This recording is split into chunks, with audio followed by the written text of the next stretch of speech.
नमस्कार दोस्तों, स्वागत है आप सभी का फिर से हमारे चैनल भक्ति की दुनिया में। भगवान भोलेनाथ और माँ भगवती आप सभी पर अपनी कृपा दृष्टि बनाए रखे। दोस्तों, जब कोई साधक साधना करना शुरू करता है, साधना में बैठने लगता है, शुरुआत में जैसे 15 मिनट, 20 मिनट, आधा घंटा या फिर 1 से 2 घंटे या 4 से 6 घंटे, जितनी भी साधना को आगे बढ़ाता है तो साधक को कई प्रकार के अनुभव होते हैं। शुरुआत में तो साधना में ध्यान न लगना जैसी मुश्किलें उसके सामने आती है। फिर जब ध्यान सधने लगता है तो उसे शारीरिक, मानसिक विभिन्न प्रकार के परिवर्तन अपने शरीर में, अपने मस्तिष्क में, मन में महसूस होते हैं। जैसे रोम रोम खड़े हो जाना, रोंगटे खड़े होना, शरीर में कंपन होना, शरीर में गर्मी लगना, ठंड का महसूस होना आदि और भी बहुत से उसे अनुभव होते हैं। जब ध्यानीजन और साधक ध्यान करने बैठते हैं तो शरीर और मन एक साथ इस तरह से आते हैं जैसे कि वे अक्सर दिन के बाकी समय में नहीं होते। नतीजा ये होता है कि कुछ लोग थका हुआ महसूस करेंगे, कुछ ऊर्जावान महसूस करेंगे, कुछ को गर्मी लगेगी और कुछ को ठंड लगेगी।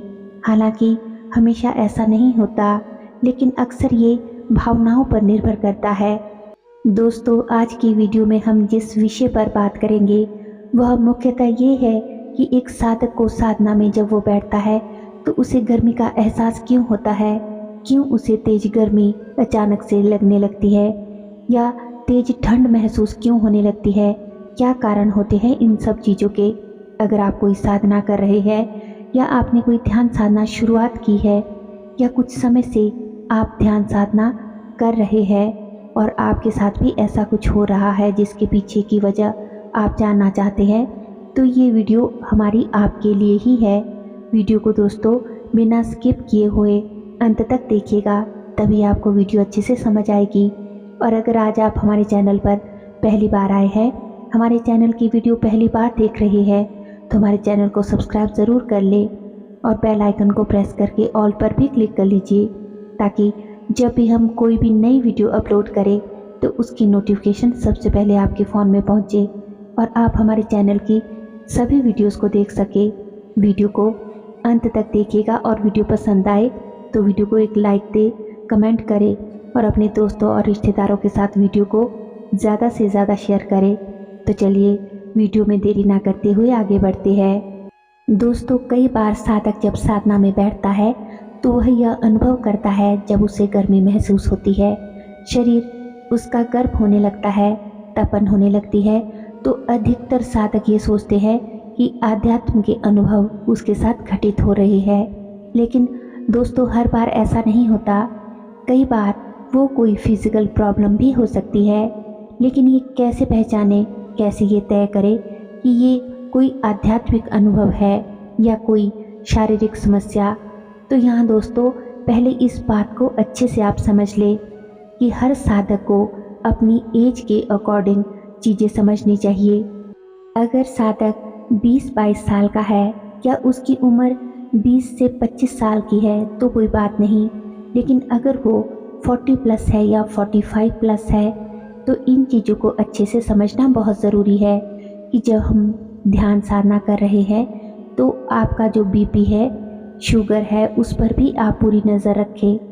बीपी, शुगर आदि जो भी चीज़ें हैं इन सब को कंट्रोल में रखने की कोशिश करें, क्योंकि कई बार क्या होता है कि हाई बीपी के कारण या फिर आपकी थायराइड प्रॉब्लम है या शुगर प्रॉब्लम है, उसके कारण भी आपको पसीने आ सकते हैं, आपको घबराहट हो सकती है, गर्मी लग सकती है। कई बार क्या होता है कि शुगर के कारण भी ऐसी चीज़ें आपके साथ हो जाती है। तो यहाँ पर आप इन सब चीज़ों का ख्याल रखें। कहने का मतलब यही है कि सबसे पहले जो है इन बातों पर आप गौर करें, इन चीज़ों पर आप ध्यान रखें।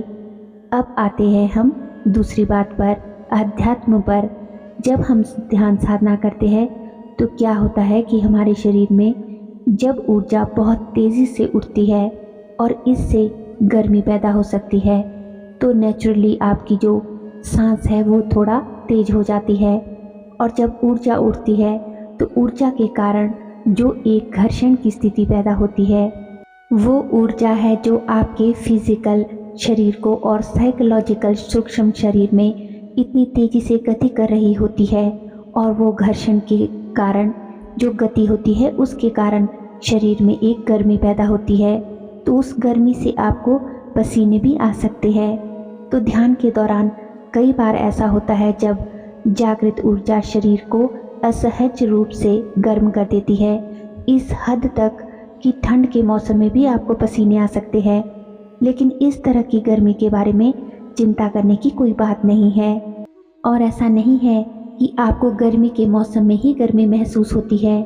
कई बार या फिर बहुत बार आपको सर्दी के मौसम में भी, जनवरी फरवरी में जब कई जगहों पर बर्फ़ पड़ रही हो, वहाँ पर भी आपको इतनी गर्मी महसूस हो जाती है कि आपको अपने शर्ट तक उतारनी पड़ सकती है। इतनी गर्मी महसूस होगी, इतना पसीना पड़ सकता है कि आप सोचोगे कि शर्ट ही उतार देता हूँ, ये क्या हो रहा है मेरे साथ। आप ये सोचेंगे कि इतने पसीने मुझे क्यों पड़ रहे हैं। तो वह ऊर्जा के घर्षण के कारण ऊर्जा गति कर रही होती है, उसके कारण ऐसी गर्मी पैदा होती है और पसीने भी आ जाते हैं। मगर इसके साथ आप ध्यान साधना कर रहे हैं और कोई फिजिकल प्रॉब्लम अगर आपको है तो उसके कारण भी आप जो है इस तरह के अनुभव आपको हो सकते हैं। तो इन सारी बातों का आप ध्यान रखें, उसके लिए भी अवेयर रहे कि कहीं ये आपकी कोई शारीरिक समस्या तो नहीं है। तो दोस्तों, साधना के समय गर्मी आपको किन किन कारणों से लग सकती है, इस बात को अब आप अच्छे से समझ गए होंगे। लेकिन कई बार कई साधकों को ठंड महसूस हो भी सकती है और कई साधकों को महसूस नहीं भी हो सकती, और इसके ऑपोजिट भी कई बार साधकों के साथ होता है। उनके साथ ऐसी स्थिति होती है कि मई जून की तेज़ गर्मी होती है और आपको इतनी ज़्यादा ठंड लग सकती है कि आपको कंबल ओढ़ना पड़ सकता है, कोई जैकेट या स्वेटर भी आपको पहनना पड़ सकता है। तो दोस्तों, ये ठंड क्यों लग सकती है? क्योंकि आपकी जो चेतना है वो उस संघर्ष से, उस घर्षण से जब गति कर रही है तो उससे निकलकर वो ब्रह्मांड में पूरी तरह से लीन हो गई है, पूरी तरह से लीन हो गई है। उसको ही नहीं पता, आपको ही नहीं पता। उस स्थिति में आपको इतनी ठंड लगेगी क्योंकि आपको ये तो पता होगा कि जो व्यक्ति मर जाता है उसका शरीर बिल्कुल ठंडा पड़ जाता है, फिर चाहे बाहर वातावरण में गर्मी हो या सर्दी हो।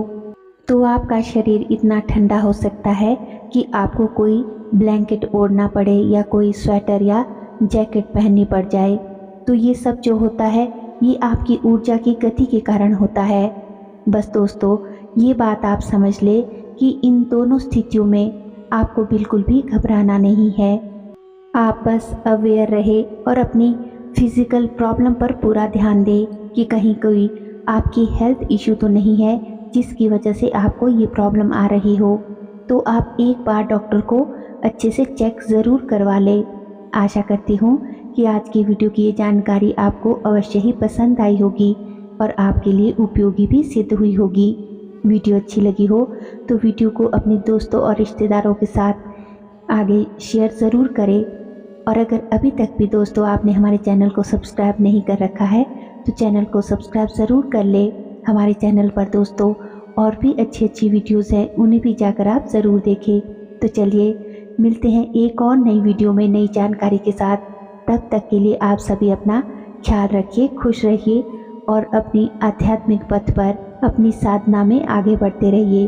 धन्यवाद। जय श्री कृष्णा।